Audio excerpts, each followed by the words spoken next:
অনেকেই আছেন যারা কচু খেতে একদমই ভালোবাসেন না, আবার কিছু মানুষ আছে যারা কচু খেতে বড্ড ভালোবাসে।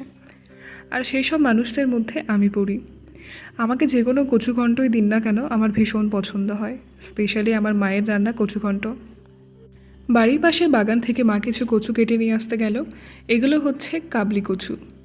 বাড়ি নিয়ে আসার পরে কচুগুলো ভালো করে ছাড়িয়ে নিচ্ছে, এখানে ছাড়িয়ে নিয়ে লম্বা লম্বা করে কেটে নিচ্ছে।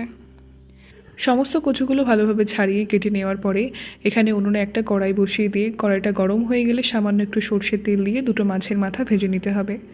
মাছের মাথা কিন্তু খুবই ভালো লাগে কচু ঘন্টতে, তো মাছের মাথা এখানে আমি দেব। তারপরে সামান্য একটু সর্ষের তেল দিয়ে ওপর থেকে জিরে ফোড়ন দিয়ে কচুগুলো সমস্তটা কড়াইতে দিয়ে পরিমাণ মতো লবণ, হলুদ, ঝাল সমস্ত কিছু দিয়ে ওপর থেকে একটু নারকেল কোড়া আর মাছের মাথা দিয়ে ভালো করে নাড়িয়ে নিয়ে কিছুক্ষণ ঢেকে রেখে দেবো। আর ঢাকনা খুলেই পুরোপুরি রেডি আপনার কচু ঘন্ট। একটু ঝোল ঝোল